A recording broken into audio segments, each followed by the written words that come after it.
नमस्कार मित्रों, मैं डॉक्टर राजकुमार संस्कृत सौर्यम चैनल में आपका हार्दिक स्वागत एवं अभिनंदन करता हूं। मित्रों, मेरे चैनल पे यदि आप पहली बार आए हों तो मेरे चैनल को आप सब्सक्राइब लाइक कर लें, जिससे कि गुरुजनों का विशिष्ट व्याख्यान, शास्त्रों का पंक्तिशः अध्ययन का वीडियो जैसे ही हम अपलोड करें वो तत्क्षण आपको नोटिफिकेशन के रूप में प्राप्त हो जाए। अपने इष्ट मित्रों को भी वीडियो शेयर करें, जो संस्कृत अनुरागी हैं, जो विश्वविद्यालय महाविद्यालय के जो छात्र हैं, उन सबको, जो प्रतियोगी छात्र हैं, सबको इस अधिक से अधिक लोगों के पास लाभ मिले। मित्रों, आज के जो विशिष्ट वक्ता हैं, उस विशिष्ट वक्ता का मैं संस्कृत सौर्यम चैनल की तरफ से, अपने पूरी टीम की तरफ से उनका हार्दिक स्वागत एवं अभिनंदन करता हूं। आइए मित्रों, हम चलते हैं एक विशिष्ट व्याख्यान की तरफ। धन्यवाद मित्रों। मैं इस संस्कृत शौर्यम ग्रुप के माध्यम से राजकुमार जी का मैं धन्यवाद देना चाहूँगा। आदरणीय मित्र हैं हमारे, और उन्होंने मुझे ये अवसर दिया है कि आप सभी के समक्ष मैं अपने कुछ विचार अभिव्यक्त कर सकूं। व्याख्यान का जो विषय है वह है वेदांत दर्शन में मुक्ति मीमांसा। वेदांत का मैं छात्र रहा हूँ और पठन पाठन भी उसका मैं करता रहा हूँ। तो मुख्य विषय पर आने से पहले हम कतिपय बातें दर्शन शब्द के विषय में, दर्शन सामान्य के विषय में जान लेते हैं, जो आगे चलकर इस व्याख्यान में आपके लिए उपयोगी होंगी। तो पहले हम जो है दर्शन पद पर विचार करते हैं। दर्शन शब्द संस्कृत साहित्य में दो धातुओं से निष्पन्न स्वीकार किया जाता है, दृशि दर्शने धातु अथवा दृशिर प्रेक्षणे धातु। देखना या विचार करना इसका अर्थ है। इस अर्थ पर भी एक लंबी चर्चा हो सकती है। अभी सामान्यतः जो है हम इसका देखना अर्थ लेते हैं। जब हम ये निश्चित कर लेते हैं कि दर्शन पद का अर्थ है देखना, तो फिर हमारे समक्ष दो प्रश्न बहुत स्वाभाविक रूप से आ जाते हैं कि क्या देखना है और कैसे देखना है। यानी कि देखना क्रिया का साध्य क्या है और देखना क्रिया का साधन क्या है। जितने भी दार्शनिक संप्रदाय हैं, चाहे वो आस्तिक दर्शन हो अथवा नास्तिक दर्शन हो, उनका जो संपूर्ण दार्शनिक चिंतन है वह चिंतन इन्हीं दोनों प्रश्नों के इर्द गिर्द चलता है। सभी ने अपने अपने दर्शन की तत्वमीमांसा और ज्ञान मीमांसा के अनुसार इस प्रश्न के अनेक उत्तर दिए हैं कि क्या देखना है और कैसे देखना है। चूंकि हम वेदांत दर्शन पर बात करने वाले हैं, इसलिए वेदांत के परिप्रेक्ष्य से मैं इन प्रश्नों का उत्तर दूंगा। पहला प्रश्न कि हमें क्या देखना है। चूंकि वेदांत दर्शन अपनी संपूर्ण विचार प्रक्रिया को उपनिषदों से गृहीत करता है, इसलिए इस प्रश्न का उत्तर भी वह उपनिषद में ढूंढता है। उपनिषदों में जब हम बृहदारण्यक उपनिषद में जाते हैं तो वहाँ चतुर्थ अध्याय के 5वें प्रपाठक में याज्ञवल्क्य का अपनी पत्नी मैत्रेयी के साथ संवाद है। जैसा कि सभी को विदित है, ऋषि याज्ञवल्क्य की दो पत्नियां थीं, कात्यायनी जो गृहस्थ बुद्धि की थी और मैत्रेयी जो आत्मतत्व विषयक चिंता रखती थी। तो जब ऋषि याज्ञवल्क्य संन्यास ग्रहण करने वाले थे तो उन्होंने अपनी दोनों पत्नियों को बुलाया और उनसे ये कहा कि मैं जो है आप दोनों में संपत्ति का विभाजन कर देना चाहता हूँ। कात्यायनी इसके लिए तैयार थी। मैत्रेयी जो कि विदुषी थी, आत्मतत्व की विचारिका थी, उन्होंने याज्ञवल्क्य से यह प्रश्न पूछा कि ये जो धन है, ये जो संपत्ति है, अगर ये संपूर्ण धन संपत्ति से युक्त पृथ्वी मुझे मिल जाए तो क्या मैं अमरत्व को प्राप्त कर लूंगी। ऋषि याज्ञवल्क्य का उत्तर था कि नहीं, तुम उसी प्रकार से अपना जीवन व्यतीत करती रहोगी जिस तरह से अन्य संपत्ति युक्त व्यक्ति अपना जीवन व्यतीत करते हैं। तो उस पर मैत्रेयी ने प्रश्न किया कि एनाहम नामृतास्याम तेनाहम किम कुर्याम। मैं ऐसी किसी चीज का ग्रहण क्यों करूं जिसको प्राप्त करके मुझे अमरत्व की प्राप्ति नहीं हो सकती है। याज्ञवल्क्य का बड़ा प्रसिद्ध कथन जो है इसी प्रपाठक में है, अमृतत्वस्य तु नासास्ति वित्तेन, यानी धन जो है वह किसी भी तरह से अमरत्व के लिए उपयोगी नहीं हो सकता है।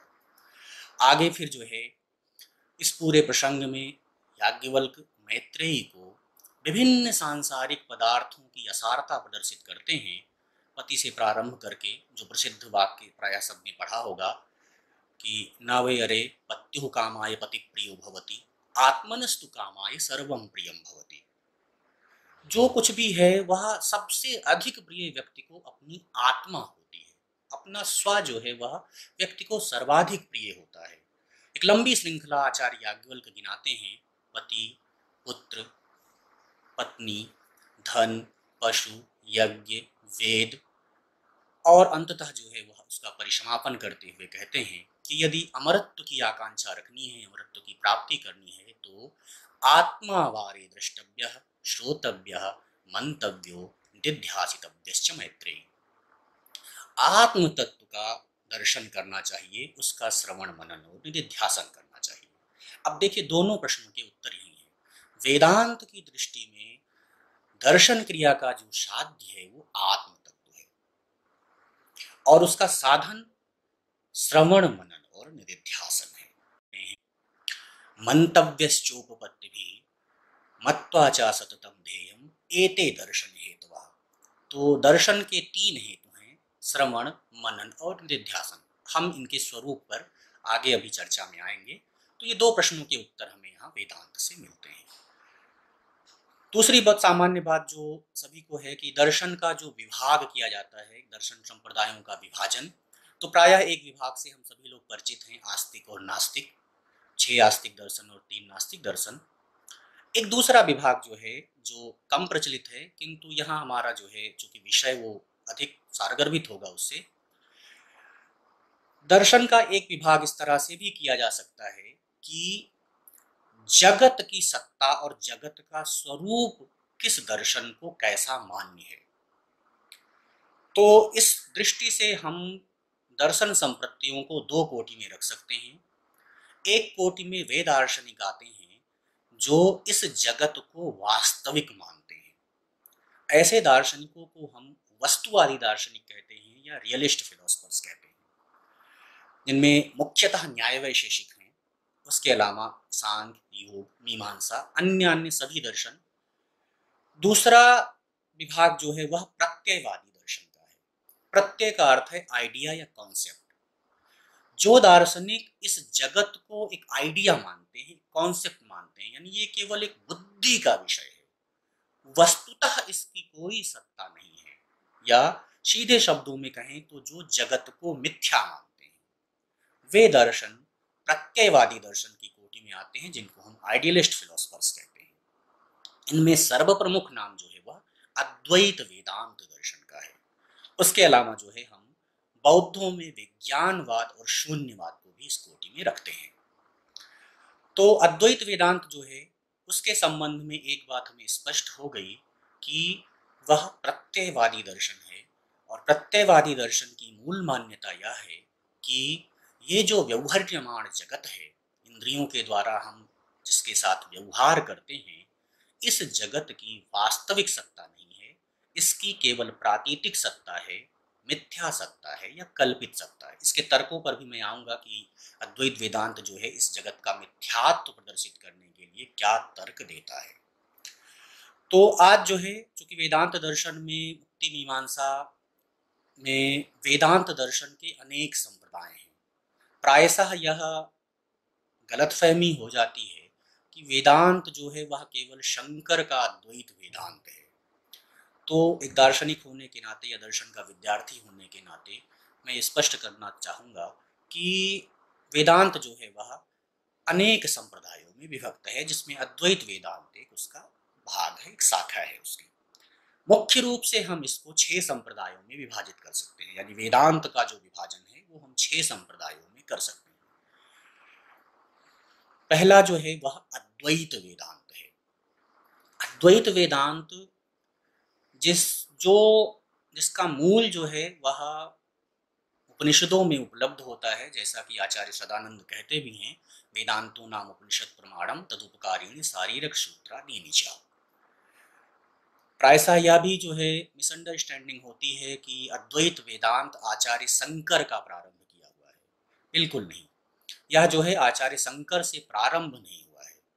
वेदांत दर्शन आचार्य शंकर से भी पूर्व प्रचलित था और इसका खुद जो है प्रमाण आचार्य शंकर का ब्रह्मसूत्र पर शांकर भाष्य है, जिसमें वे प्राचीन आचार्यों की एक दीर्घ परंपरा विवेचित करते हैं, जिसमें आत्रेय हैं, आस्मरथ्य हैं, भर्तृहरि का नाम है, जैमिनी हैं, औडलोमी हैं, कास्कृत्न हैं, सुंदर पांडे हैं।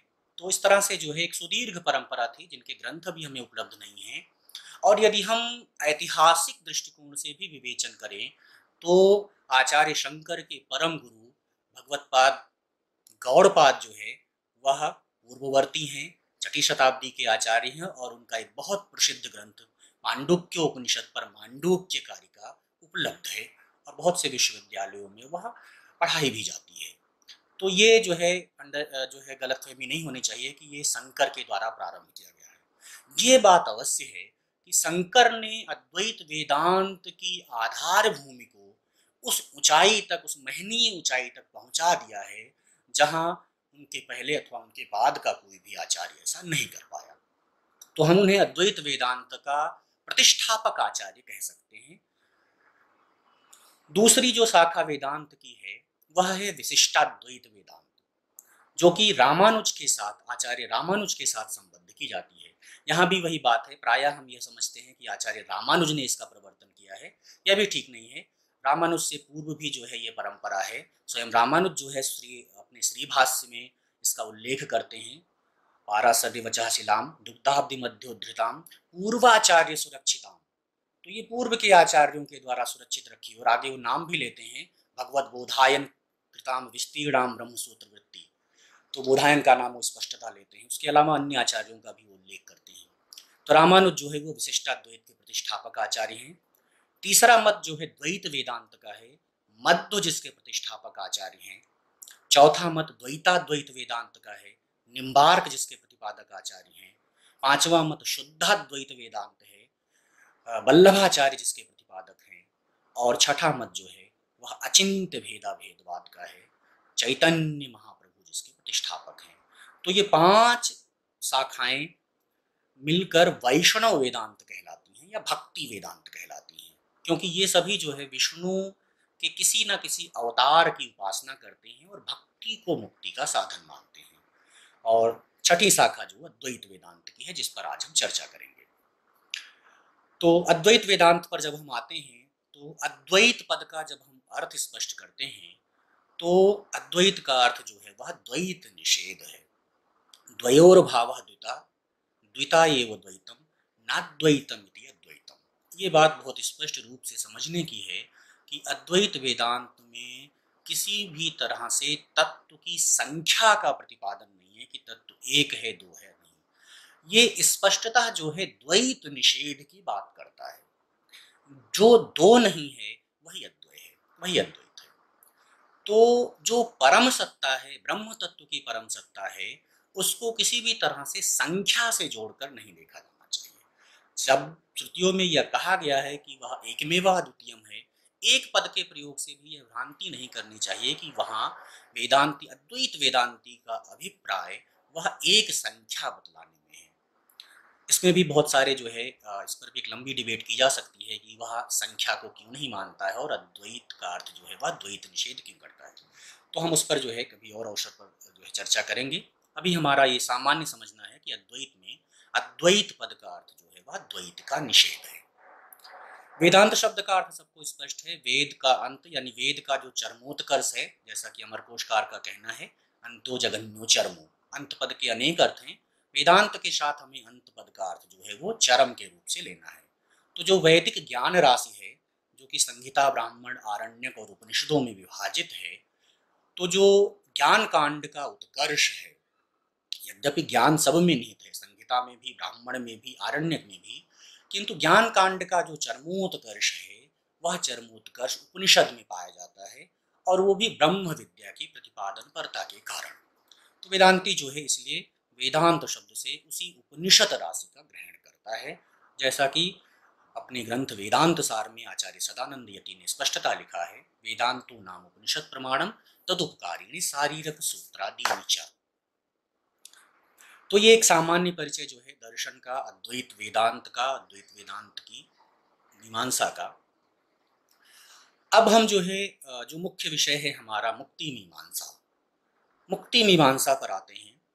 एक और बात जो मैं दर्शन के संबंध में स्पष्ट कर देना चाहूँगा कि भारतीय दर्शन की जो भी शाखाएं हैं, प्रत्येक भारतीय दर्शन अपने विचारों का जब उद्भावन करता है तो वह इसके लिए 3 प्रविधियों का आश्रय लेता है। पहली प्रविधि है तत्व मीमांसा की, दूसरी प्रविधि है ज्ञान मीमांसा की, और तीसरी प्रविधि है आचार मीमांसा की।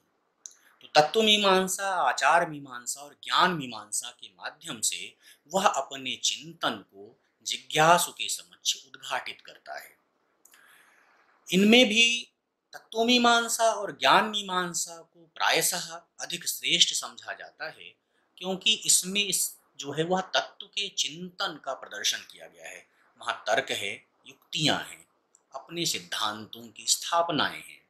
किंतु ये बात बहुत स्पष्ट रूप से समझने की है कि किसी भी भारतीय दर्शन का लक्ष्य तत्व मीमांसा और ज्ञान मीमांसा के द्वारा आप में वैदुष्य के उत्कर्ष की प्रतिष्ठा नहीं करना है। वह अपनी तत्व मीमांसा और ज्ञान मीमांसा के द्वारा आपको आचार मीमांसा की ओर ले जाना चाहता है। जैसे कि भारतीय सनातन चिंतन परंपरा रही है, हम हमेशा आचरण को महत्ता देते रहे हैं।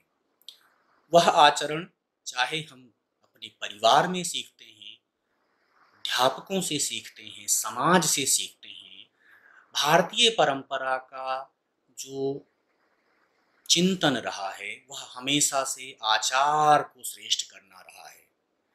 आप देखें जितने भी सुभाषित हैं, वेदों में जितने भी सूक्ति वचन हैं, सब जो है हमें मनोनुभव होने का उपदेश देते हैं। तो हमें अपने आचरण को प्रधान बनाना है। इसलिए दर्शन का सबसे घनिष्ठ संबंध आचरण से है। यदि कोई तत्व मीमांसा और ज्ञान मीमांसा को समझकर और उसमें अद्भुत वैदुष्य का लाभ लेकर विद्वान कोटि में आ भी जाता है, किंतु अगर उसका आचरण ठीक नहीं है तो ऐसे किसी भी विद्वान का समाज सम्मान नहीं करता है।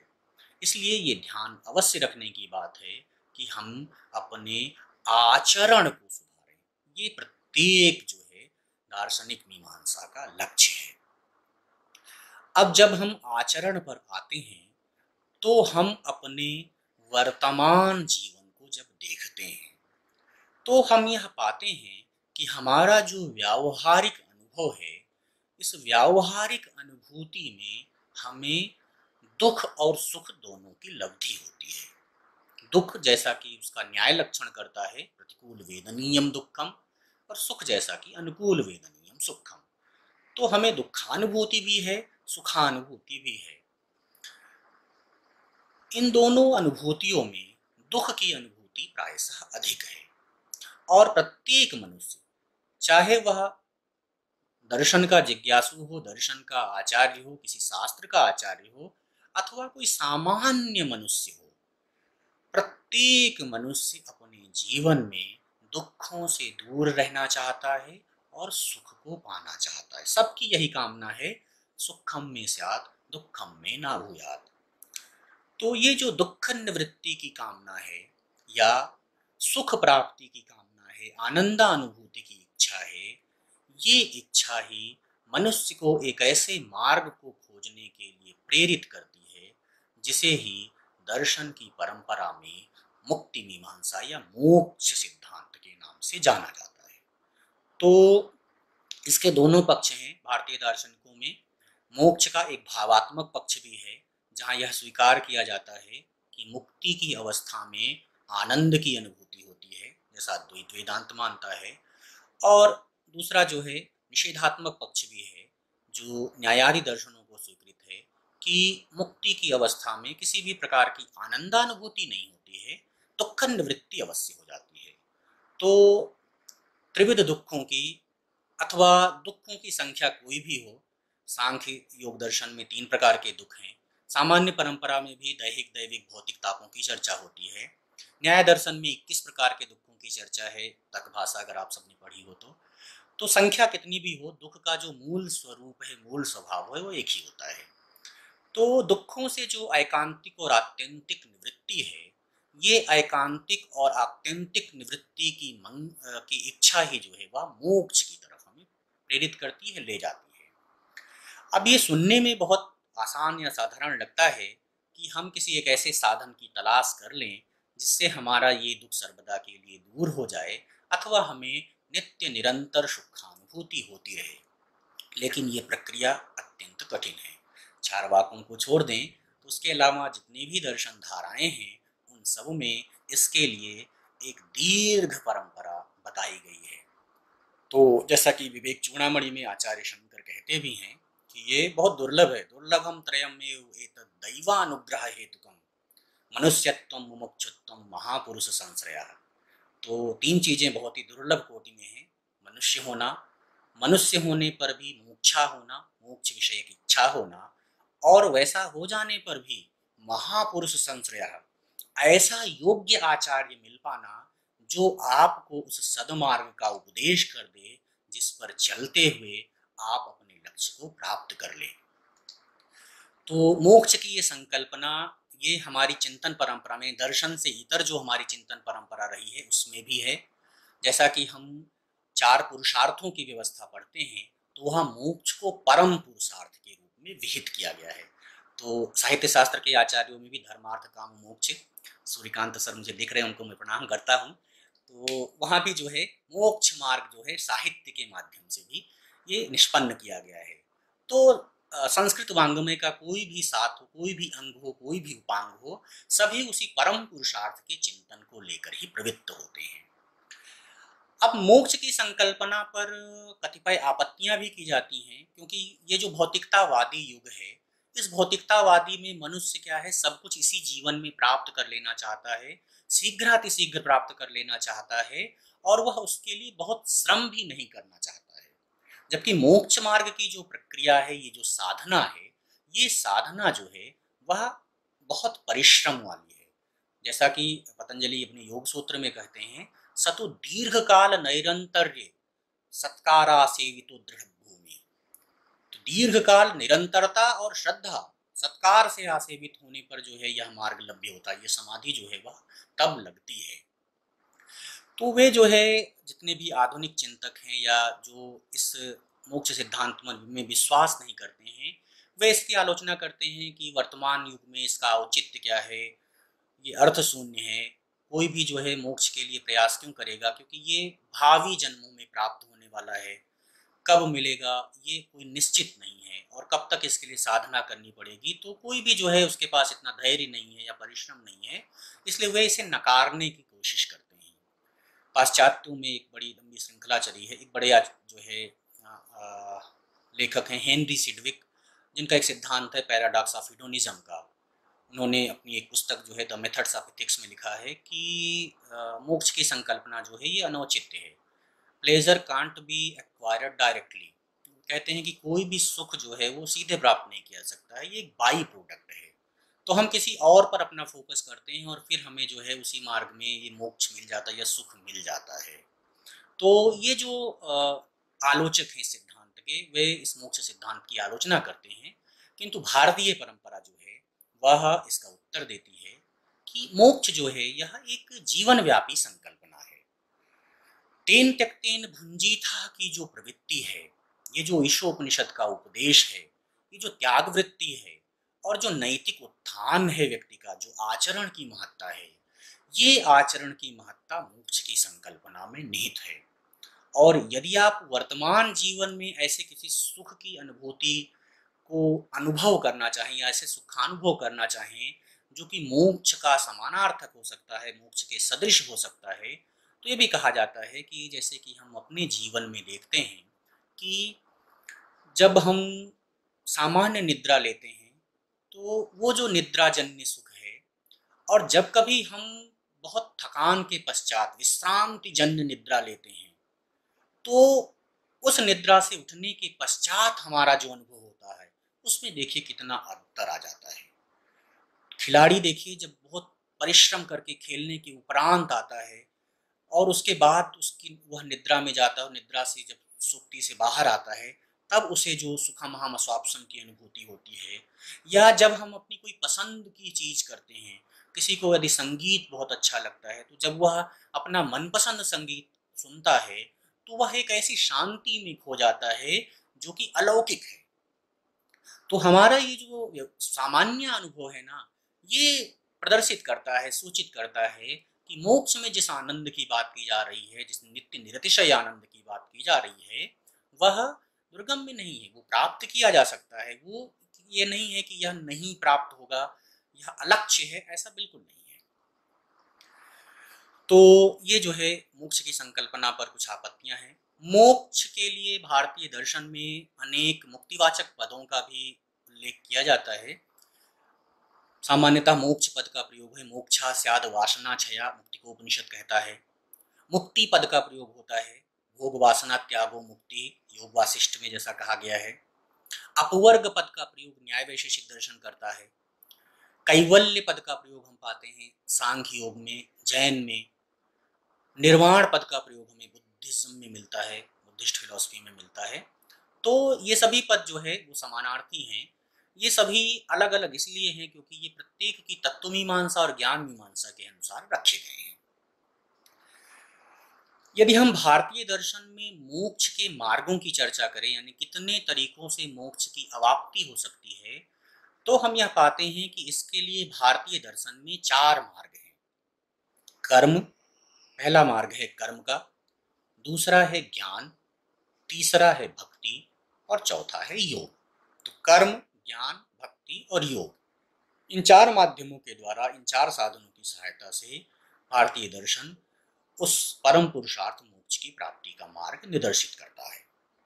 अद्वैत वेदांत के संदर्भ में हम देखेंगे कि वह किस प्रकार से मुक्ति तत्व का ख्यापन करता है। तो उस मुक्ति तत्व तक पहुंचने के लिए या उस मुक्ति मीमांसा से पहले हम थोड़ी बातें जो कि मुक्ति मीमांसा में उपयोगी होने वाली हैं, उसकी तत्व मीमांसा के संबंध में समझ लेते हैं। जैसा मैंने पहले भी बताया कि अद्वैत वेदांत जो है वह एकमात्र ब्रह्म की परम सत्ता को स्वीकार करता है। तो ब्रह्म से अतिरिक्त जो है वह किसी को भी परमार्थ सत्य के रूप से स्वीकार नहीं करता है।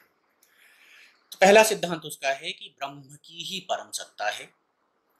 दूसरा सिद्धांत जो है वह आत्मा और ब्रह्म की एकता का है, जीव और ब्रह्म की एकता। वेदांती के अनुसार, अद्वैत वेदांती के अनुसार, आगे जहां भी मैं वेदांती शब्द का प्रयोग करूंगा, यद्यपि जो है वैष्णव वेदांती भी उसमें आते हैं, फिर भी जो है वह आप ये समझिए कि प्रकरण के अनुसार अद्वैत वेदांती ही उसका अर्थ है। तो अद्वैत वेदांती जो है वह जीव और ब्रह्म की एकता के सिद्धांत को मानता है। जीव और ब्रह्म में कोई भी तात्विक भेद नहीं है, दोनों एक ही सत्ताएं हैं, दोनों अभिन्न सत्ताएं हैं। और आत्मा और ब्रह्म की ये जो एकता है ये श्रुतियों से परिपुष्ट है।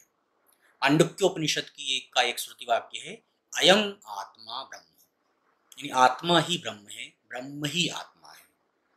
और दोनों के लक्षण जो हैं आत्मा के और ब्रह्म के वो एक से हैं।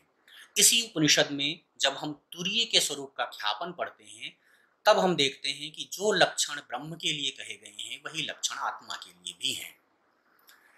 तो तुरीय का स्वरूप स्थापित करते हुए उपनिषद कहती है नान्तः प्रज्ञम न बहिष्प्रज्ञम नोभयतः प्रज्ञम न प्रज्ञान घनम न प्रज्ञम ना प्रज्ञम अदृष्टम अव्यवहार्यम अग्राह्यम अलक्षणम अचिंत्यम अव्यवदेश्यम एकात्म प्रत्ययसारम शांतम शिवम अद्वैतम चतुर्थम मन्यन्ते सा आत्मा स विज्ञेयः। अब ये सब आत्मा के विशेषण कहे जा रहे हैं। सा आत्मा स विज्ञेयः निषेध परक विशेषण है, प्रायः अधिक से अधिकाधिक विशेषण जो है वो निषेध के विशेषण है, क्योंकि अद्वैत वेदांती जो है वह ब्रह्म के स्वरूप का ख्यापन करने के लिए निषेध विशेषणों का प्रयोग करता है। नेति नेति के माध्यम से जो है वह इसका ख्यापन करता है। से जो है आत्मा और ब्रह्म की एकता जो है ये मांडूक्य की श्रुति के अनुसार भी सिद्ध होती है। ब्रह्म तत्व जो है, ब्रह्म, उसके दो लक्षण जो है किए जाते हैं, एक स्वरूप लक्षण है और एक तटस्थ लक्षण है। स्वरूप लक्षण जो है वह सच्चिदानंद ब्रह्म है, जिसमें श्रुतियां जो है विज्ञानमानंदम ब्रह्म, सत्यम ज्ञानम अनंतम ब्रह्म। तो इन सभी श्रुति वाक्यों की सहायता से अद्वैत वेदांत जो है वह सत्य, चित और आनंद को ब्रह्म का स्वरूप लक्षण मानता है। उसके अलावा जो है दूसरा तटस्थ लक्षण किया जाता है। ये तटस्थ लक्षण, ये ध्यान रखने की बात है कि जब हम व्यवहारिक सत्ता की बात करते हैं तब ये तटस्थ लक्षण आता है हमारे सम्मुख। तो उसमें जो है अखिलाधारम या जन्माद्यस्यता है, जिसमें प्रमाण रूप से जो है तैत्तिरीय की श्रुति है, यतो वा इमानि भूतानि जायन्ते येन जातानि जीवन्ति। तो श्रुति का आश्रय लेकर जो है जगत जन्मादि कारणत्व जो है ये ब्रह्म का तटस्थ लक्षण कहा जाता है। अब ये जो ब्रह्म है, ब्रह्म का जो स्वरूप है वह, और ये जो आत्मा तत्व का स्वरूप है, इसी जीव और ब्रह्म की एकता को समझ लेना ही अद्वैत वेदांत का विषय है। जब जीव जो है ब्रह्म के साथ अपनी एकता को नहीं समझता है, वह अपने को ब्रह्म से पृथक समझता है, संसार से वह अपना एकत्व स्थापित कर लेता है, सांसारिक विषयों में वह अपनी आसक्ति रखने लगता है, तभी वह बंधन में पड़ जाता है। अद्वैती के अनुसार जीव का जो बंधन है, उस बंधन का मूल कारण अज्ञान है, अविद्या है अथवा अध्यास है। तो प्रायः चूंकि वेदांत सार जो है सभी विद्यार्थियों ने पढ़ रखा है, अविद्या का जो निरूपण वहाँ किया गया है, मैं शंकर की संकल्पना बताता हूँ, अध्यास की संकल्पना। तो शंकराचार्य जो है अपने ब्रह्मसूत्र के भाष्य में सूत्र का भाष्य आरंभ करने से पहले उपोद्घात भाष्य के रूप में अध्यास का विवेचन करते हैं, और वहाँ वो प्रदर्शित करते हैं कि किस प्रकार से जो है युष्मद और अस्मद प्रतीतियों के मध्य में जब हम विवेक नहीं कर पाते हैं, तो जब हम अहम और इदम या मम और इदम के बीच विवेक नहीं कर पाते हैं, तो ये जो अहंता, ममता और इदंता है, जब हम इन तीनों में विवेक नहीं कर पाते हैं, तब हम जो है दुख की अनुभूति करते हैं, कष्ट का अनुभव करते हैं या बंधन में रहते हैं। यदि हमें इस बंधन से निवृत्त होना है, इससे मुक्त होना है, तो हमें इसी ऐक्य को समझना होगा, जीव और ब्रह्म की एकता को। चूंकि जीव और ब्रह्म में कोई भेद नहीं है, हमारे भीतर जो आत्म तत्व है, जो कॉन्शियसनेस है हमारे भीतर, जो चेतना हमारे भीतर है, यह चेतना ही ब्रह्म है। जब हम अपने उस चेतना का स्वानुभव कर लेंगे, अपरोक्षानुभूति कर लेंगे, जिसको ब्रह्म साक्षात्कार टेक्निकल टर्म में कहा जाता है द्वैत वेदांत में, तब जो है हमारा ये बंधन जो कि प्रतीयमान है, यह वास्तविक भी नहीं है। अगर यह वास्तविक हो जाए तो किसी भी प्रकार से दूर नहीं हो सकता है, क्योंकि जो वस्तु का स्वभाव होता है, वस्तु अपना स्वभाव कभी भी नहीं छोड़ती है। तो इसलिए जो है अद्वैत वेदांत में बंधन और मोक्ष ये दोनों ही अवास्तविक हैं, ये केवल प्रतीत हो रहे हैं, जैसा कि हम आगे अभी विवेचित करेंगे उसको। एक दूसरा सिद्धांत जो उसका है वो जगन मिथ्यात्व का है, यानी अद्वैत वेदांत की दृष्टि में ये जो जगत दृश्यमान है, ये जगत पारमार्थिक सत्ता नहीं रखता है। यहाँ जो है हम एक ऐतिहासिक विकास देखते हैं सिद्धांत की दृष्टि से अद्वैत वेदांत में।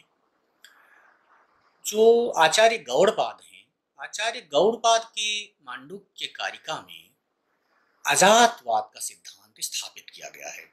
अजातवाद की ये स्पष्ट मान्यता है, न किंचित जायते तद अजाति है, कि कुछ भी उत्पन्न नहीं होता है। तो वे जो है स्पष्टतः तर्कों के माध्यम से, युक्तियों के माध्यम से, दृष्टांतों के माध्यम से उत्पत्ति का निषेध करते हैं। उनका बहुत ही प्रसिद्ध वचन है, न स्वतः नापि परतो न द्वाभ्याम नापि अहेतुता उत्पन्ना जातो विद्यन्ते भावः क्वचन केचन।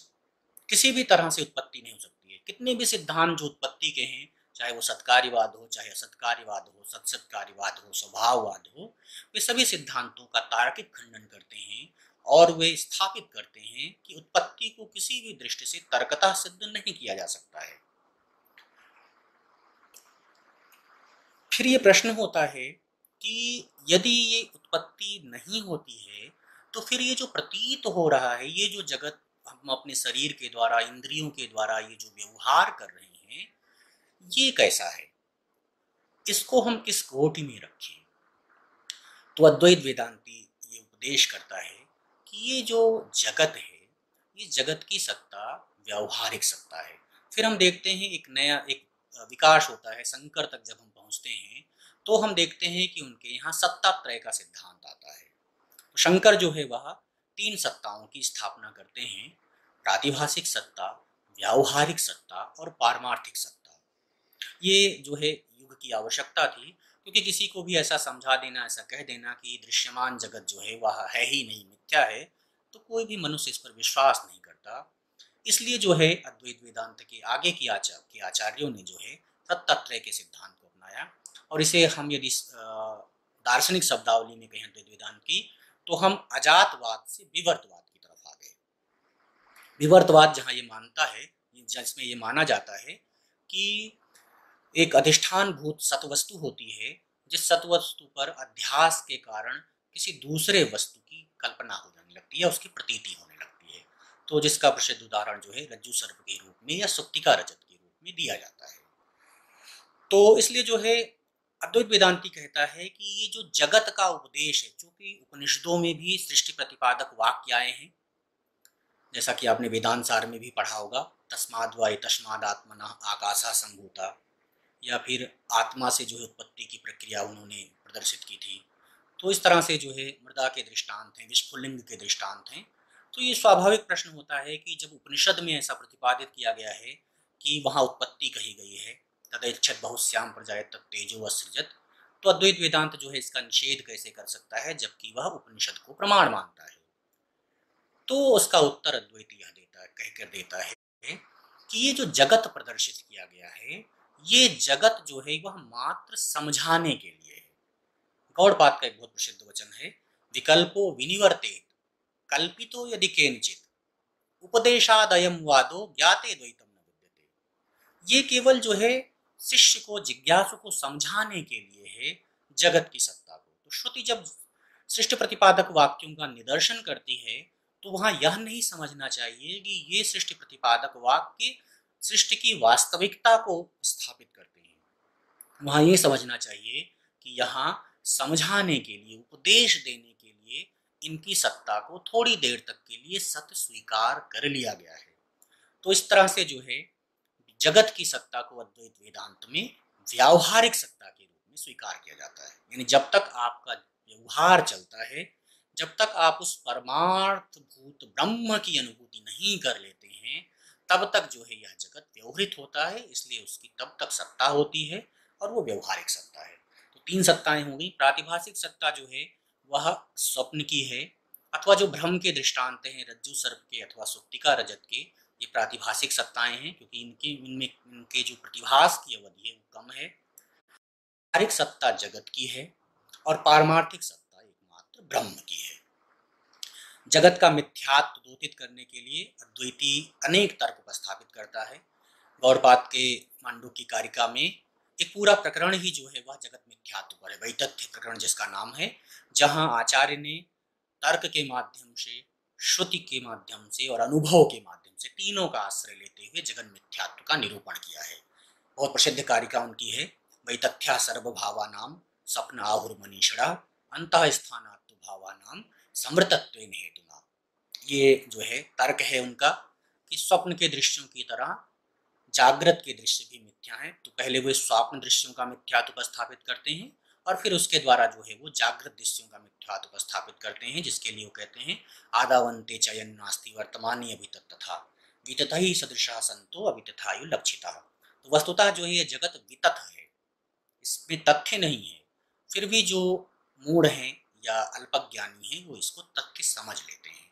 तो जगत जो है वो केवल अल्पज्ञानियों की या मूढ़ों की दृष्टि में सत्य है, ज्ञानी की दृष्टि में जो है यह असत है, मिथ्या है। और वो दृष्टांत भी देते हैं, स्वप्न माये यथा दृष्टे गंधर्व नगरम यथा तथा विश्वमिदम दृष्टम वेदांतेषु विचक्षणैः। तो जैसे हम स्वप्न देखते हैं, जैसे हम जादू देखते हैं, इंद्रजाल देखते हैं या माया की प्रतीति करते हैं, गंधर्व नगर हम जो है आकाश में देखते हैं, बादलों में, तो उसी तरह से जो है ये जगत भी कल्पित है, असत्य है। तो दो प्रमुख सिद्धांत जो है तत्व मीमांसा के हैं, एक तो ब्रह्म की ही परमार्थ सत्ता, दूसरा जगत का मिथ्यात्व। अब ये जो जगत मिथ्यात्व जब वेदांती स्थापित कर देता है, फिर ये अनुभव होता है, ये प्रश्न होता है कि तब क्यों जो है जिज्ञासु को, साधक को या सामान्य मनुष्य को ये दुख प्रतीति हो रही है या जगत में सत्यता प्रतीति हो रही है। तो इसके कारण के रूप से जो है अद्वैत वेदांत में अविद्या अथवा अज्ञान को या माया को या अध्यास को इसका मूल कारण कहा गया है। अविद्या का स्वरूप आप सब वेदांत साहब में पढ़ चुके हैं। अध्यास जो है वह स्मृति रूपा परत्र पूर्व दृष्टावभासा। सीधे और सरल शब्दों में जो है अध्यास जो है वह प्रतीति है जहाँ पर कोई वस्तु अपने स्वरूप से भिन्न दूसरी वस्तु के रूप में समझ ली जाती है। तो वह जिसके कारण एक वस्तु किसी अन्य वस्तु के रूप में प्रतीत होने लगती है, वह उस कारण जो है वह अध्यास कहलाता है। इसी अध्यास या विद्या के कारण जीव जो है अपने सच्चिदानंद स्वरूप को विस्मृत कर देता है और वह जगत के साथ अपना ममत्व स्थापित कर लेता है, जागतिक पदार्थों को सत्य समझने लगता है और जागतिक पदार्थों से उसकी जो आसक्ति है, उसका जो मोह है, उसका जो ममत्व है, यही उसके दुख का कारण बनता है। जब वह दुख से इतना ग्रस्त हो जाता है कि वह उन दुखों से छुटकारा पाने के लिए किसी मार्ग की तलाश में आ जाता है, तो वह किसी ऐसे आचार्य के पास या गुरु के पास जाता है जो उसे दुख निवृत्ति का मार्ग बता दे। तो वेदांत की प्रक्रिया में ऐसा कोई साधक जो कि अधिकारी है, तो जो जब अधिकारी साधक गुरु के पास जाता है तो गुरु जो है उसे अध्यारोप अपवादन न्याय से उपदेश देते हैं। अध्यारोप अपवादन न्याय का जो उपदेश है वह द्वैत निरुद्धि के लिए है, यानी उस अधिकारी शिष्य की जो द्वैत प्रतीति है, जगत की सत्यता प्रतीति है, उसको बाधित करने के लिए, उसको निवृत्त करने के लिए अध्यारोप अपवाद न्याय का आश्रय किया जाता है। तो अध्यारोप अपवादन न्याय से जब गुरु उस अधिकारी शिष्य को उपदेश देता है तो धीरे धीरे जो है वह शिष्य की द्वैत बुद्धि समाप्त होने लगती है और उसके बाद जो है गुरु उसे तत्त्वमसि महावाक्य का उपदेश देता है। तत्त्वमसि महावाक्य के उपदेश में जब वह अखंडार्थ का ग्रहण कर लेता है तो उस अखंडार्थ का ग्रहण, जिसके लिए संबंध त्रय की परिकल्पना है, उन संबंध त्रय की सहायता से जब शिष्य जीव और ब्रह्म की एकता रूप अर्थ को समझ लेता है कि मुझ में और ब्रह्म में कोई अंतर नहीं है, मैं ही ब्रह्म हूँ, ब्रह्म ही मैं हूँ, तो वह जो है उस अखंड तत्व के साक्षात्कार की तरफ अग्रसर हो जाता है। तो तत्वमसि के अखंडार्थ बोध के उपरांत फिर वह जो है अहम ब्रह्मास्मि के अनुभव वाक्य का श्रवण करता है और फिर अहम ब्रह्मास्मि का जो ये अनुभव वाक्य है, उस अनुभव वाक्य से उसे ब्रह्म तत्व का साक्षात्कार होता है। जो सच्चिद आनंद स्वरूप ब्रह्म है, उस ब्रह्म का जो है वह साक्षात्कार करता है और ब्रह्म साक्षात्कार पर्यंत जो है उसके साधनों के रूप से अद्वैत वेदांत श्रवण मनन और निधिध्यासन और समाधि की आवश्यकता को निरूपित करता है। यानी जब तक जो है यह ब्रह्म साक्षात्कार की प्रक्रिया संपन्न नहीं हो जाती, यानी जब तक आप विदेह मुक्त नहीं हो जाते हैं, तब तक जो है श्रवण मनन निधिध्यासन और समाधि के माध्यम से उस अहम ब्रह्मास्मि की अनुभूति को हमें निरंतर प्रतिपालित करते रहना रहता है। और जब जो है यह साक्षात्कार संपूर्ण हो जाता है, यानी जब ये ज्ञान हो जाता है जीव और ब्रह्म की एकता का, तो जीव और ब्रह्म की एकता का ज्ञान होने पर वो जो जिज्ञासु है या साधक है वह जीवन मुक्त हो जाता है। और उसके उपरांत जो है प्रारब्ध कर्मों का क्षय जब तक नहीं होता है तब तक वह जीवन मुक्ति की अवस्था में रहता है और पुनः जब प्रारब्ध कर्म भी भोग के द्वारा छीण कर लिए जाते हैं तो विदेह मुक्ति की अवस्था आ जाती है। तो इस तरह से जो है सबसे सरलीकृत जो है, या आप इसे समराइज रूप से कहना चाहें तो आप कह सकते हैं कि इन बिंदुओं में कि जब भी दुखानुभूति होती है तो दुख से ग्रस्त होकर व्यक्ति गुरु के पास गमन करता है। गुरु जो है वह पहले अधिकारी बनने का उपदेश देता है, अधिकारी शिष्य को फिर वह अध्यारोप अपवादन न्याय से उपदेश करता है अध्यारोप अपवादन न्याय से जब शिष्य की द्वैत प्रतीति बाधित होने लगती है तो फिर वह उसे तत्वमसि महावाक्य का उपदेश देता है। तत्वमसि महावाक्य का अखंडार्थ बोध जब शिष्य को हो जाता है तब वह स्वयं अहम ब्रह्मास्मि इस अनुभव वाक्य का साक्षात्कार करता है और वह जो है इसके लिए श्रवण मनन निधिध्यासन और समाधि की सहायता लेता है और इसके माध्यम से वह मुक्त होने तक जो है वह अपनी और ब्रह्म की एकता को अनुभूत करता रहता है। अब इनमें से कुछ बातें जो है मैं विस्तार से बताना चाहूंगा मुक्ति के संदर्भ में अद्वैत वेदांत। बात जो है कि अद्वैत वेदांत में जो मुक्ति है, ये मुक्ति जो है कोई कार्य नहीं है।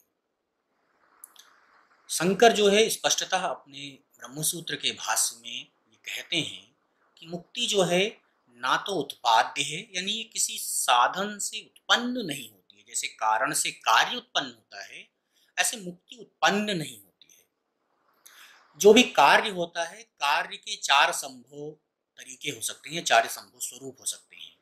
कार्य या तो उत्पाद्य हो सकता है, अथवा संस्कार्य हो सकता है, अथवा विकार्य हो सकता है, अथवा प्राप्य हो सकता है। तो उत्पाद्य, विकार्य, संस्कार और प्राप्य, ये चार प्रकार से कार्य हमें लोक में देखने में आते हैं। मुक्ति जो है इनमें से किसी में भी नहीं है। ऐसा क्यों है? तो इसके पीछे तर्क देते हैं कि यदि हम मुक्ति को जो है कार्य मान लेंगे तो कार्य का स्वभाव क्या है? प्रत्येक कार्य अनित्य होता है। कार्य की यह विशेषता है कि वह सर्वदा अनित्य हुआ करता है।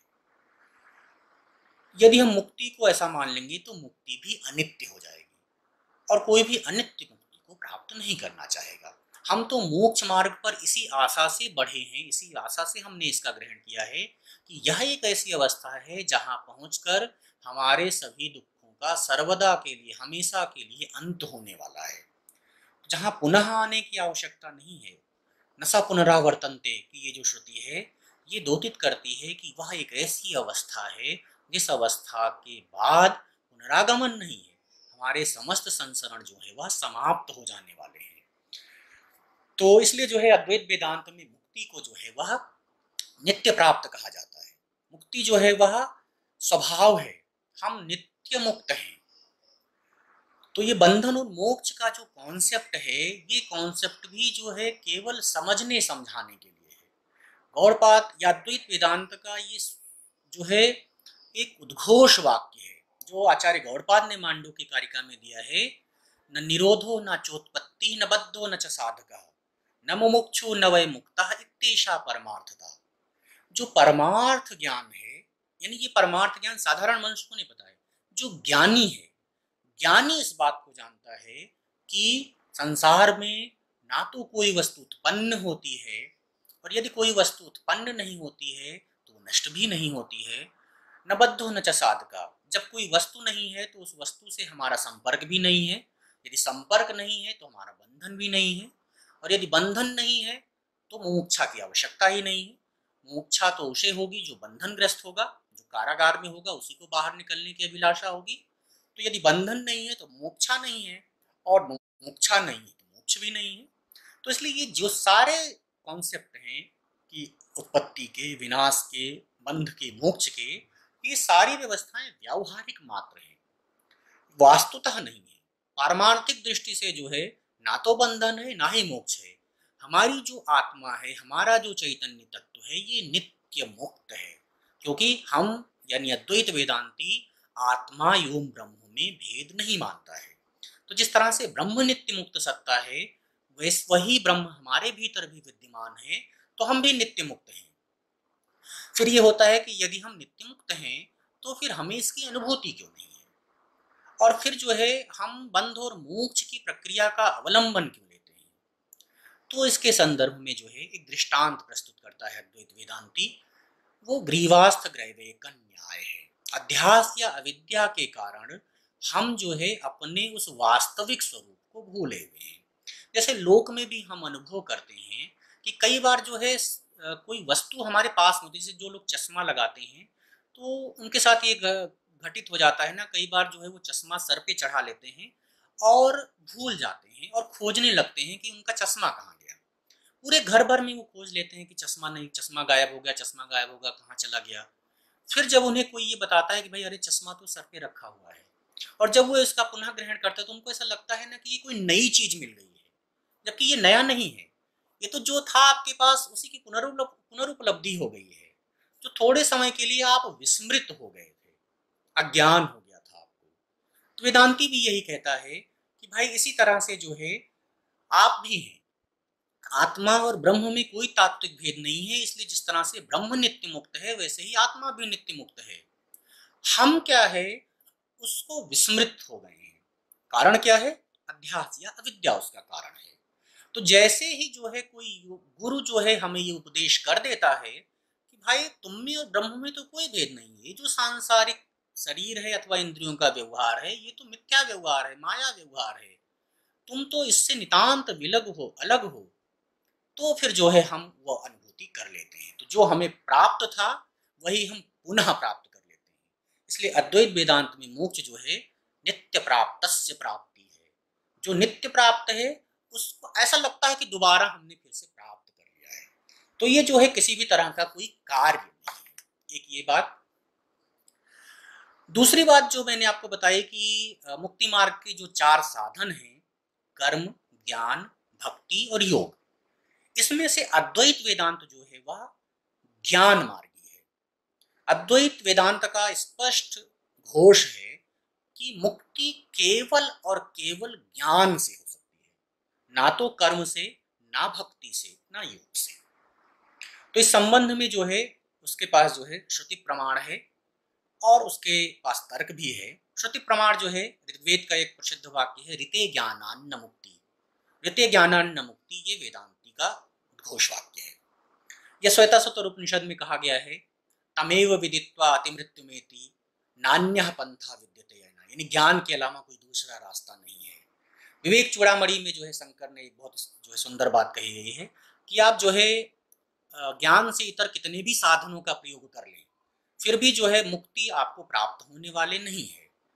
वदन्तु शास्त्राणि यजन्तु देवान् कुर्वन्तु कर्माणि भजन्तु देवता आत्मैक्य बोधेन न विना विमुक्तिर न सिद्ध्यति ब्रह्म सतांतरे अपि। सैकड़ों वर्ष बीत जाने पर भी जब तक आपको जीव ब्रह्म की एकता का बोध नहीं होगा, तब तक कर्म, भक्ति, वेद, दान इत्यादि के द्वारा जो है आपको मुक्ति तत्व की लब्धि नहीं हो सकती है। तो ये एक जिज्ञासा हो जाती है कि क्या फिर अद्वैत वेदांत कर्म को और भक्ति को स्वीकार नहीं करता है, क्या वो इसका निराकरण करता है? तो कई लोग जो है ये आक्षेप करते हैं, जिसमें परवर्ती वैष्णव वेदांती भी हैं, कि अद्वैत वेदांत जो है वो कर्म मार्ग को नहीं मानता है या कर्म मार्ग का अनादर करता है, भक्ति मार्ग का अनादर करता है। अद्वैत के संबंध में जो है ऐसे आक्षेप जो है वो समीचीन नहीं है। कर्म और भक्ति दोनों को अद्वैत वेदांती स्वीकार करता है, वह उसे मुक्ति का साधन नहीं मानता है। तो वो कर्म और भक्ति को क्या है, चित्त शुद्धि का साधन मानता है। यानी उसके तरह से जो है क्रम रख सकते हैं आप। पहले स्तर पर क्या है, कर्म है, पहले कर्म ही करना है। आप देखें कि मैंने अब पहले भी बताया कि आपको अद्वैत वेदांत के इस मुक्ति मार्ग पर चलने के लिए सबसे पहली चीज जो आवश्यक है वो है अधिकारी बनना। और अधिकारी का जो विस्तृत लक्षण आपने सदानंद के यहाँ पढ़ा है, उसमें आप देखिए कि अधिकारी क्या है, साधन चतुष्टय संपन्न प्रमाता है। और साधन चतुष्टय संपन्नता कब आएगी, तब आप देखें कि उसके लिए अंतःकरण की निर्मलता जरूरी है। और अंतःकरण की निर्मलता कैसे होगी, तब उन्होंने बताया है कि काम में निषिद्ध वर्जन पुरस्सरम नित्य नैमित्तिक प्रायश्चित्तोपासनानुष्ठाने निर्गत निखिल कलमस्तया नितांत निर्मल स्वांता। आप देखें तो स्पष्टता कह रहा है भाई नित्य नैमित्तिक प्रायश्चित और उपासना कर्मों का अनुष्ठान करना है। तो आप कैसे कह सकते हैं कि अद्वैत वेदांत जो है वह कर्म को नहीं मानता या कर्म का निषेध करता है? स्पष्टता कह रहा है कि भाई आपको ऐसे कर्मों का आचरण करके सबसे पहले जो है आपको चित्त शुद्धि करनी है। जब आपका चित्त शुद्ध हो जाएगा इन कर्मों के आचरण से, तब जो है उपासना, देखिए वहां उन्होंने कही उपासना कर्म का भी आश्रय, जिसको आप भक्ति के रूप से देख सकते हैं। तो ये कर्म के द्वारा जो है आप भक्ति की तरफ चले जाएंगे। यानी नित्य नैमित्तिक प्रायश्चित कर्मों के अनुष्ठान से हमारा चित्त शुद्ध होगा और उस शुद्ध चित्त में भक्ति का उदय होगा। तो जब आप उपासना करेंगे, उपासना करने से जो है आपकी एकाग्रता आएगी, चित्त एकाग्रता होगी। और फिर जब आपका चित्त एकाग्र हो जाएगा तो एकाग्र चित्त में जो है ज्ञान का प्रवाह होगा। इसलिए जो है द्वैत वेदांत में कर्म, भक्ति और ज्ञान में क्रम है। ज्ञान जो है वो शीर्ष पर है, मुक्ति ज्ञान से ही होगी, लेकिन उस ज्ञान की भूमि तक पहुंचने के लिए हमें कर्म और भक्ति का आश्रय लेना चाहिए। यह अद्वैत वेदांत स्पष्टतः उद्घोषित करता है। तो यहाँ निषेध नहीं है कर्म का और भक्ति का। तो इस तरह से जो है ज्ञान से मुक्ति का मार्ग यह द्वैत वेदांत का मार्ग है। अब हम आते हैं कि जब तत्त्वमसि और अहम ब्रह्मास्मि की प्रक्रिया से जो है साधक वह ब्रह्म तत्व का साक्षात्कार कर लेता है, तो ब्रह्म तत्व के साक्षात्कार हो जाने पर मुक्ति जो है वह किस प्रकार की होती है। तो अद्वैत वेदांत में मुक्ति जो है वह दो प्रकार की मानी गई है, जीवन मुक्ति और विदेह मुक्ति।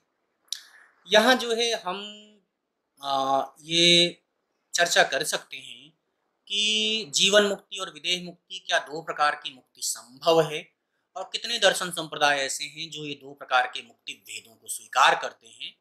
क्योंकि आप पाएंगे कि बहुत सारे दर्शन जो है वैष्णव वेदांती स्पष्ट रूप से जीवन मुक्ति को स्वीकार नहीं करते हैं, और उसके अलावा भी जो है सांख्य में जीवन मुक्ति का विधान है, न्याय वैशेषिकों में भी हमें जीवन मुक्ति जैसा कोई विधान देखने को नहीं मिलता, मीमांसा में हमें नहीं देखने को मिलता है। बौद्धों के यहाँ जीवन मुक्ति है, जैनों के यहाँ जीवन मुक्ति नहीं है। तो इस तरह से जो है इस पर एक डिस्कोर्स किया जा सकता है। स्वयं अद्वैत वेदांत में भी अगर आप देखें तो वहां भी जो है मतभेद है।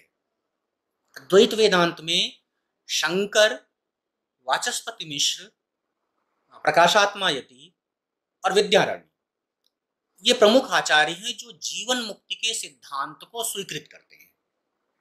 जीवन मुक्ति का अर्थ जो है स्पष्ट है, जीवने एवं मुक्ति, जीवन मुक्ति। यानी आप जो है ज्ञान या ब्रह्म ज्ञान के माध्यम से अपने वर्तमान जीवन में ही एक ऐसी स्थिति तक पहुंच सकते हैं जहां आप उस मुक्ति के अनुभव को ले सकें या मुक्ति के अनुभव को अनुभूत कर सकें। किंतु अद्वैत वेदांत में ही सर्वज्ञात्म मुनि है, प्रकाशानंद है, वेदांत सिद्धांत मुक्तावली लिखी जिन्होंने, अपैदीक्षित हैं, ये आचार्य जो है जीवन मुक्ति स्वीकार नहीं करते हैं। अब वो जीवन मुक्ति स्वीकार क्यों नहीं करते हैं, इसके पीछे का तर्क क्या है? तो उसके पीछे का तर्क वो ये देते हैं कि अद्वैत वेदांत में ये कहा जाता है कि ये जो हमारा शरीर है, जीवन मुक्ति और विदेह मुक्ति के संबंध में आप सभी स्पष्ट हैं, जब तक हमारा वर्तमान शरीर बना रहता है तो ब्रह्म ज्ञान से वर्तमान शरीर के बने रहने तक के मध्य का जो काल है वो जीवन मुक्ति का काल है। और जब हमारा ये शरीर समाप्त हो जाता है तब जो मुक्ति होती है वह विदेह मुक्ति कहलाती है। ठीक, अब ये दोनों अवस्थाएं देखें आप। जीवन मुक्त के विरोधी आचार्यों का तर्क है कि अद्वैत वेदांत में मुक्ति शरीर क्या है, ये अज्ञान का कार्य है। जितना भी जगत प्रपंच है ये सारा का सारा जगत प्रपंच क्या है, अज्ञान से उत्पन्न होता है। तो शरीर भी अज्ञान का कार्य है। अब अगर शरीर अज्ञान का कार्य है तो ज्ञान और अज्ञान में क्या है, परस्पर विरोध है। और ये विरोध ऐसा है, सहानवस्थान का विरोध है, ये एक साथ नहीं रह सकते। जिस तरह से प्रकाश और अंधकार एक साथ नहीं रह सकते हैं, वैसे ही ज्ञान और अज्ञान भी एक साथ नहीं रह सकते हैं। अब वे आचार्य पूछते हैं कि जब ब्रह्म ज्ञान हो गया तो ब्रह्म ज्ञान हो जाने पर अज्ञान का समूल नाश हो जाना चाहिए, ज्ञान का ध्वंस हो जाना चाहिए। तो तब भी अगर शरीर बना हुआ है तब तो वेदांत के सिद्धांत में तो व्याघात होने लगेगा कि भाई ज्ञान से भी मुक्ति नहीं हुई है। तो ऐसा कैसे कहा जा सकता है कि साधक को ब्रह्म ज्ञान तो हो गया लेकिन अब भी अज्ञान बना हुआ है? तो ज्ञान हो जाने पर तो अज्ञान की सत्ता ही नहीं रहनी चाहिए। तो जीवन मुक्ति की स्वीकृति तो एक ऐसी स्थिति है जहां आप अज्ञान के कार्य को स्वीकार कर ले रहे हैं। इसलिए जो है वो तर्कतः जीवन मुक्ति के सिद्धांत का निषेध करते हैं।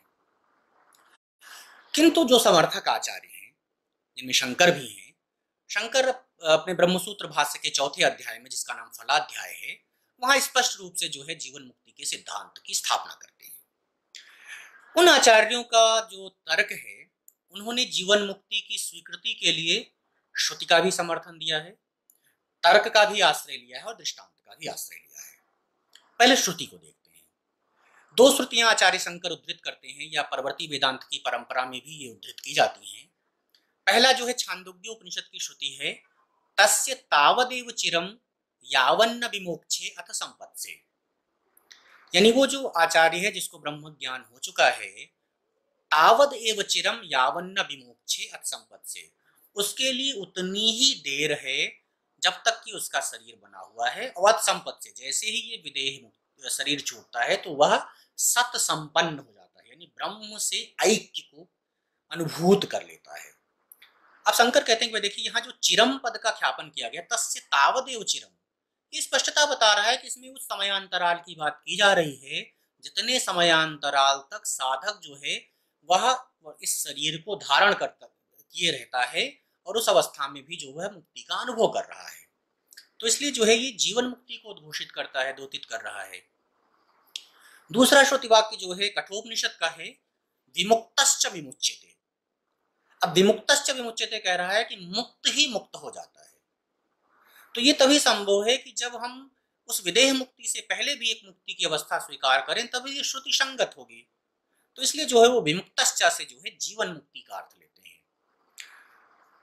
ये तो हुई श्रुति की बात। दृष्टांत की बात, जीवन मुक्ति के संबंध में जो है दृष्टांत दिया जाता है वो है कुलाल चक्र भ्रमण न्याय का। कुलाल चक्र भ्रमण न्याय में जिसमें ये बताया जाता है कि जैसे जो कुंभकार है वो जब घट का निर्माण करता है तो घट का निर्माण करने के लिए वो दंड की सहायता से चाक को घुमाता है। तो एक अवस्था ऐसी आती है जब जो है घट परिपूर्ण हो उठता है, वो दंड को चला हुआ छोड़ देता है और चाक घूमता रहता है। तो वो जो दंड का वेग है, जब तक वो वेग विद्यमान रहता है तब तक जो है चाक में भ्रमण क्रिया विद्यमान रहती है। बहुत प्राचीन उदाहरण बहुतों ने जो है चाक या घट बनते नहीं देखा है। हम वर्तमान उदाहरण ले लें, जैसे हम अपने घर में जो है पंखे को देखते हैं, हम स्विच ऑन करते हैं, पंखा चल जाता है। जब हम स्विच ऑफ करते हैं ना तो पंखा तुरंत बंद नहीं होता, सद्या बंद नहीं होता है, थोड़ी देर तक जो है वो घूमता रहता है। थोड़ी देर तक जो घूमता रहता है क्योंकि उसका वेग संस्कार उसमें बना हुआ है।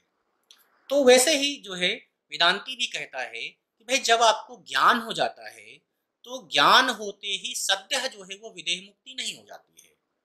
जब तक कि जो है ये संस्कार बने हुए हैं, विद्या के संस्कार बने हुए हैं, तब तक जो है हमें अपने शरीर को धारण करने रहना पड़ता है। तो दूसरा दृष्टांत वो देते हैं, जैसे द्विचंद्र दर्शन न्याय है। द्विचंद्र दर्शन न्याय में हम ये देखते हैं कि कभी कभी जो है हम अपने हाथ की उंगली को जो है यहाँ ले जाते हैं तो हमें एक वस्तु दो वस्तु के रूप में प्रतीत होने लगती है। एक चंद्रमा दो चंद्रमा दिखाई देने लगता है। कालांतर में जो है जब हम उंगली हटाते हैं और हमारी आंख जो है वो सुष्ठु अवस्था में आ जाती है तो हम जो है पुनः एक चंद्रमा की प्रतीति करने लगते हैं। किंतु एक चंद्रमा की प्रतीति हो जाने पर भी वो जो द्विचंद्र ज्ञान हमें हुआ था ना, वो कुछ काल तक अनुवर्तित होते रहता है। तो वैसे ही जो है वेदांती भी कहता है कि ज्ञान हो जाने पर भी जो है अज्ञान के संस्कारों की थोड़े समय तक अनुवृत्ति होती रहती है। वही अनुवृत्ति जो है वो जीवन मुक्ति में हमें परिलक्षित होती है। तीसरा जो है तर्क है। तर्क वेदांती के पास ये है कि यदि हम ये स्वीकार कर लें कि ब्रह्म ज्ञान होते ही तुरंत विदेह मुक्ति हो जाए, तो अद्वैत वेदांती का कहना है इससे क्या होगा, हम जगत में समस्याओं का सामना करना पड़ जाएगा। आप सपोज करें कि अद्वैत वेदांत का कोई आचार्य है जो शिष्यों को उपदेश देने वाला है। अब उपदेश में ये भी परंपरा है कि प्रत्येक शिष्य को उपदेश ऐसे आचार्य से लेना चाहिए जो स्वयं उस तत्व का साक्षात्कार कर चुका है। समित पाणी श्रोतीयम ब्रह्मनिष्ठम।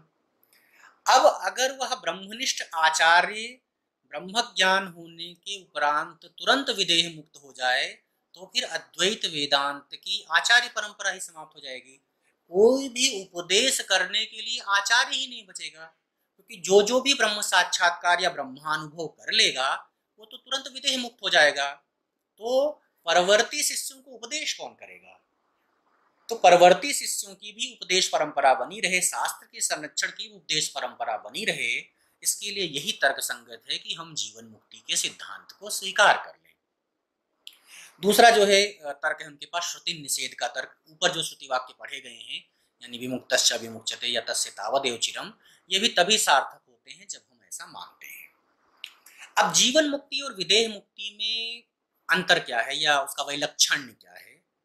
तो वहां जो वैलक्षण्य है कि यानी किस अवस्था में जीवन मुक्ति होती है और कब विदेह मुक्ति की अवस्था आती है, तो वेदांत के आचार्यों का कहना है कि ये जो कर्म सिद्धांत है, कर्म सिद्धांत में कर्म के जो भेद मानने की परंपरा है, उसमें एक मार्ग ये है कि कर्म 3 प्रकार के हैं: क्रियमाण कर्म, संचित कर्म और प्रारब्ध कर्म।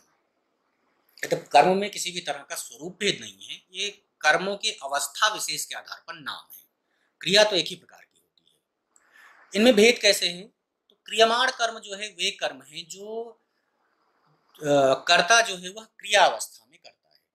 जैसे आप सपोज करें कि आप पाचन क्रिया करते हैं, खाने का व्यापार, या जैसे आपने चाय बनाने का विचार किया, तो चाय बनाने के लिए जो है जिस क्षण मानसिक संकल्प आपके मन में आया कि चाय बनानी है, वहां से मानसिक क्रिया प्रारंभ हो जाती है और फिर जो है आप चाय बनाने के साधनों का परिग्रहण करते हैं और फिर एक प्रोसेस को फॉलो करते हैं, दूध, चाय पत्ती, चीनी इत्यादि। फिर ये जो प्रोसेस है, जब तक ये सारा व्यापार चल रहा है तब तक जो कर्म है वो क्रियमाण कर्म है। जैसे ही ये क्रिया संपूर्ण हो जाती है, यानी चाय जब निष्पन्न हो जाती है, बन जाती है, तो वही क्रियमाण कर्म अब संचित बन जाता है। तो इस तरह से जो है हम अपने लोक व्यवहार में जितने भी प्रकार के कर्म करते हैं, ये कर्म थोड़े समय तक क्रियमाण अवस्था में होते हैं और उसके बाद ये संचित हो जाते हैं। और फिर हम ये भी जानते हैं कि प्रत्येक कर्म जो है फल अवश्य देता है, तो इन्हीं क्रियमाण और संचित कर्मों के हमें फल मिलते हैं। अब प्रत्येक कर्म का जो फल है वह भिन्न भिन्न है। कब मिलेगा, इसके संबंध में कर्म सिद्धांत में बहुत सारी व्यवस्थाएं हैं, उन पर हम विस्तार से न जाते हुए यहाँ ये समझते हैं कि संचित प्रारब्ध कैसे बनता है। तो संचित एक तरह से आप समझिए कि हमने स्टोर कर लिया, कर्म करते करते, यानी एक जीवन में हमने कर्म किए, कर्म संचित हो गए, उनमें से कुछ कर्मों के फल मिल गए, कुछ कर्मों के फल हमें भविष्य जीवन में मिलेंगे। तो अगले जीवन में जो हमें फल मिलते हैं उसके संबंध में ये निर्देश है कि वो फल 3 तरह के होते हैं। पतंजलि इसमें आदर्श हैं। सतिमूले तद्विपाको जात्यायुर्भोगा, जाति, आयु और भोग, ये जो 3 प्रकार के फल हैं, जाति, आयु और भोग, इन्हीं संचित कर्मों में से जिन कर्मों के माध्यम से मिलते हैं उन्हीं को प्रारब्ध कर्म कहा जाता है। तो आप ये कह सकते हैं कि जैसे हमारा ये जो वर्तमान जीवन है, यानी जब हम शिशु रूप से जब हमने जन्म लिया है, इस शिशु रूप से जन्म लेने में हमारे पिछले जन्म के जो कर्म थे, तो जिन संचित कर्मों के कारण हमें वर्तमान जन्म मिला है, इस जन्म के अनुकूल भोग मिले हैं और एक आयु हमें प्राप्त हुई है, ये उन प्रारब्ध कर्मों का परिणाम है। तो इस तरह से जो है क्रियमाण संचित बनता है और उसी संचित में से कुछ कर्म जो है वो प्रारब्ध कर्म हो जाते हैं। तो इस तरह से त्रिविध प्रकार के कर्म हैं। अब कर्म फलों का भोग जो है अवश्य करना होता है। दर्शन संप्रत्तियों में माना जाता है कि ये जो साधना के मार्ग हैं, चाहे ज्ञान हो, चाहे कर्म हो या भक्ति हो, हमारे जो 2 प्रकार के कर्म हैं, यानी क्रियमाण और संचित कर्म जो है, ये उस साधना मार्ग से दूर किए जा सकते हैं। तो वेदांती का ये मानना है कि जो ज्ञान है, जब हमें ब्रह्म ज्ञान हो जाता है, तो ब्रह्म ज्ञान होने पर हमारे क्रियमाण और संचित कर्म समाप्त हो जाते हैं। तो संचित कर्म तो समाप्त हो जाते हैं। क्रियमाण कर्म चूंकि हम करते रहते हैं जब तक हमारा जीवन बना है, तो उसके संबंध में कहा जाता है कि क्रियमाण कर्मों के फल संस्कार नहीं होते हैं, यानी उनके कर्म संस्कार नहीं बनते और उनका हमें भविष्य में फल नहीं मिलता है।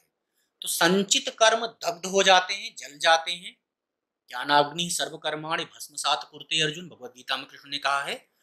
ब्रह्मसूत्र में शंकर भी कहते हैं कि ब्रह्मादिगमे सति उत्तर पूर्वयोर अघयोर अश्लेष विनाशो भवता, उत्तरस्य अश्लेषः पूर्वस्य विनाशः। संचित कर्मों का विनाश हो जाता है और उत्तर यानी जो क्रियमाण कर्म है उनका अश्लेष हो जाता है, यानी उनसे संबंध समाप्त तो वे फिर हमें कर्मफल के रूप में नहीं मिलते हैं, ये वेदांती का कहना है। तो इस तरह से जो है हम जिस क्षण हमें ब्रह्म साक्षात्कार हुआ, ब्रह्म ज्ञान हुआ, वहां क्या हुआ कि हमारे दो प्रकार के कर्म तो अब फल देने में समर्थ नहीं रह गए। संचित कर्मों का नाश हो गया और अनारब्ध कर्म जो हैं या क्रियमाण कर्म जो हैं वे अपने कर्म संस्कार नहीं बनाएंगे या कर्म फल नहीं देंगे, इसलिए उनका भी एक तरह से विनाश हो गया। तो ये संचित और क्रियमाण कर्मों के फलों का विनाश होने पर मुक्ति की जो अवस्था अनुभूत होती है वही जीवन मुक्ति की अवस्था होती है, जिसके संबंध में जो है मुंडक की उपनिषद श्रुति है, विद्यते हृदय ग्रंथि छिद्यन्ते सर्व संशयाः क्षीयन्ते चास्य कर्माणि तस्मिन् दृष्टे परावरे। तो उस अवस्था में जो है विद्यते हृदय ग्रंथि, ये जो अहंकार रूपी गांठ है जिसके कारण व्यक्ति जो है वह दुखानुभूति कर रहा है, विद्यते माने टूट जाती है, विदीर्ण हो जाती है। छिद्यन्ते सर्व संशया, जो संशय हैं यानी आत्मा नित्य है नहीं, आत्मा और ब्रह्म एक है नहीं, इस प्रकार के जो संशय हैं शरीर आत्मा के विषय में, तो वे सभी संशय समाप्त हो जाते हैं। क्षीयन्ते चास्य कर्माणि, अब अस्य कर्माणि में देखिए दो प्रकार के कर्म समाप्त होते हैं, संचित कर्म समाप्त हो जाते हैं और आरब्ध कर्म या आगे जो होने वाले क्रियमाण कर्म जो हैं वो समाप्त हो जाते हैं। तस्मिन् दृष्टे परावरे, उस जो है पर ब्रह्म का दर्शन होने पर। तो ये अवस्था जो है जिसमें ये दो प्रकार के कर्म समाप्त हो जाते हैं ब्रह्म ज्ञान के द्वारा, उतनी अवस्था को अद्वैत वेदांत में जीवन मुक्ति की स्थिति स्वीकार की गई है। और जीवन मुक्त का जो है जो लक्षण है, जैसा कि आचार्य सदानंद ने वेदांत सार में प्रस्तुत किया है, मैं आपको जो है बस स्मृत करा देता हूँ। जीवन मुक्तो नाम स्वस्वरूपाखंड ब्रह्म ज्ञानेन तदज्ञान बाधन द्वारा अज्ञान तत्कार्य संचित कर्म संशय विपर्यादीनामपि बाधितत्वाद अखिल बंध रहितो ब्रह्मनिष्ठा। मूल लक्षण इतना ही है, जीवन मुक्तो नाम अखिल बंध रहितो ब्रह्मनिष्ठा। जीवन मुक्त जो है वह है जो जिसके समस्त बंधन समाप्त हो गए हैं और जो ब्रह्मनिष्ठ है। ब्रह्मण्येव निष्ठा यस्य सा, जिसकी एकमात्र ब्रह्म यानी ब्रह्म से जिसकी एकात्मता हो गई है, वो जो है जीवन मुक्त कहलाता है शास्त्र दृष्टि से। बाकी जो है लक्षण के विषय में जो विशेषण दिए गए हैं वे जो है उसकी प्रक्रिया को द्योतित करते हैं। ये जीवन मुक्तता की स्थिति कैसे होगी, तो कहते हैं स्वस्वरूपाखंड ब्रह्म ज्ञानेन, जब हम अपने स्वरूप भूत ब्रह्म तत्व का ज्ञान कर लेंगे, यानी जब हम जीव और ब्रह्म की एकता का ज्ञान कर लेंगे, तो उस ज्ञान का फल क्या होगा, उसकी प्रक्रिया क्या होगी। उस ब्रह्म ज्ञान से क्या है, हमारा ब्रह्म विषय का ज्ञान बाधित हो जाएगा, और जब ब्रह्म विषय का ज्ञान बाधित हो जाएगा तो फिर अज्ञान के जो कार्य हैं, यानी हमारा ये जो शरीर है, इंद्रियां इत्यादि हैं और ये जो संचित कर्म इत्यादि हैं, ये सभी भी जो है क्षीण हो जाएंगे, नष्ट हो जाएंगे। और जब इन सब का बाध हो जाएगा तो वो जो साधक है वह एक ऐसी स्थिति में आ जाएगा जिस स्थिति को हम जीवन मुक्त कहेंगे। तो जीवन मुक्त क्या है, वो ब्रह्म ज्ञानी पुरुष है जिसका शरीर अभी बना हुआ है। और विवेक चूड़ामणि में शंकर जो है ने इसके बहुत सारे लक्षण दिए हैं इसको पहचानने के। ब्रह्मात्मनो शोधितयोर एक भावा वो गाहिनी निर्विकल्पा च चिन्मात्रा वृत्ति प्रज्ञेति कथ्यते स्वस्थिता सा भवेदस्य जीवन मुक्ता सा उच्यते। तो जब जो है ये जीव और ब्रह्म की एकता विषयक जो बुद्धि है जब सुस्थिर हो जाती है तो वह अवस्था जो है जीवन मुक्त की अवस्था है। यस्य स्थिता भवेत प्रज्ञा यस्यानंदो निरंतरः प्रपंचो विस्मृत प्रायः स जीवन मुक्ता स्थिते। जो प्रपंच को मिथ्या समझने लगता है, उसकी प्रपंच बुद्धि जो है वो मिथ्यात्व की हो जाती है, और जिसकी प्रज्ञा जो है वह स्थिर हो जाती है, आनंद की अनुभूति जिसे होती रहती है, वो जीवन मुक्तता की स्थिति है। अगर आप इसे तुलना करना चाहें, कंपेयर करना चाहें, तो भगवत गीता में जो स्थित प्रज्ञता की स्थिति कही गई है 2 अध्याय में, प्रजहाति यदा कामान सर्वान पार्थ मनोगतान आत्मन्येव आत्मना तुष्टा स्थित प्रज्ञस्तदोच्यते। और फिर जो है उसका व्यवहार भी बताया गया है, उसकी स्थिति भी बताई गई है। दुखेशु अनुदिग्न मनः सुखेशु विगत स्पृहा वीतराग भय क्रोधा स्थित धीम्नुरुच्यते। तो ये जीवन मुक्त के लक्षण है, उसको पहचानने की, यानी जीवन मुक्त किस प्रकार का व्यवहार करता है, उसका स्वभाव क्या होता है। तो यह है कि जीवन मुक्त का चूंकि शरीर बना रहता है, इसलिए जो है वह शरीर निर्वाहार्थ कर्म करता है। सामान्य व्यक्ति से और जीवन मुक्त में अंतर इतना आ जाता है, दृष्टि का भेद आ जाता है। लौकिक व्यक्तियों की बुद्धि अथवा बंध व्यक्तियों की बुद्धि जो है वह सांसारिक विषयों में आसक्त की होती है, राग द्वेष की होती है। किंतु जीवन मुक्त जो है जब उन्हीं विषयों के साथ व्यवहार करता है तो वह अनासक्त भाव से करता है, यानी उसकी दृष्टि बदल जाती है। वह आसक्ति ना रखते निष्काम कर्म का आचरण करता है या लोक संग्रहार्थ कर्म करता रहता है। तो कर्म तो तब तक नहीं छूटता है जब तक कि हमारा शरीर बना हुआ है, लेकिन कर्म दृष्टि बदल जाती है। तो जीवन मुक्त वह प्राणी है जिसकी जीवन दृष्टि बदल चुकी है, व्यवहार दृष्टि बदल चुकी है। तो उसका व्यवहार कैसा होना चाहिए, इसके संबंध में जो है अद्वैत वेदांत में बहुधा निर्देश हुआ है। गौड़पाद जो है कहते हैं अद्वैतम समनुप्राप्य जड़वद लोकम आचरे, यानी जब जो है ब्रह्म तत्व का ज्ञान हो जाए तो जो साधक है उसको ऐसा व्यवहार करना चाहिए मानो कोई जड़ पदार्थ है। तो लोक में जैसे हम जड़ पदार्थों को देखते हैं, जड़ से आशा ये है कि ऐसा नहीं कि उनमें चेतना की अनुभूति नहीं रही तो बेकार के पदार्थों जैसा व्यवहार करना चाहिए।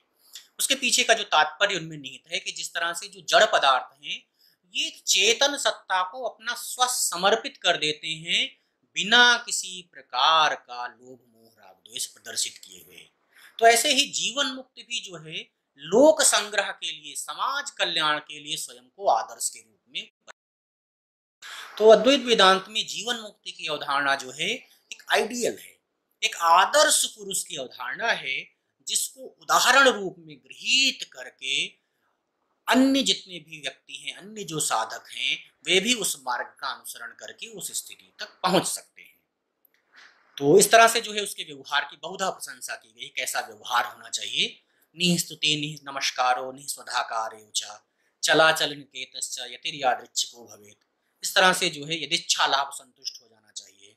तो शरीर से जो है जीवन निर्वाहार्थ मात्र वस्तुओं का परिग्रह करते हुए और अद्वैत तत्व में अपने चित्त को निरंतर लगाए हुए जीवन मुक्त जो है वह प्रारब्ध कर्मों के फलों का भोग करता रहता है।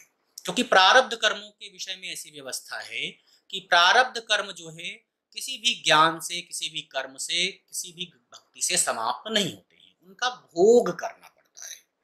तो इसलिए जो है जब तक जीवन मुक्त के प्रारब्ध कर्म बचे रहते हैं तब तक वह वर्तमान जीवन में जीवन मुक्ति का अनुभव करता हुआ इस शरीर से कर्म करता रहता है। और जब उसके समस्त प्रारब्ध कर्मों का क्षय हो जाता है तब उसका ये वर्तमान शरीर भी समाप्त हो जाता है। तो वर्तमान शरीर की समाप्ति पर जो मुक्ति होती है उसी को हम विदेह।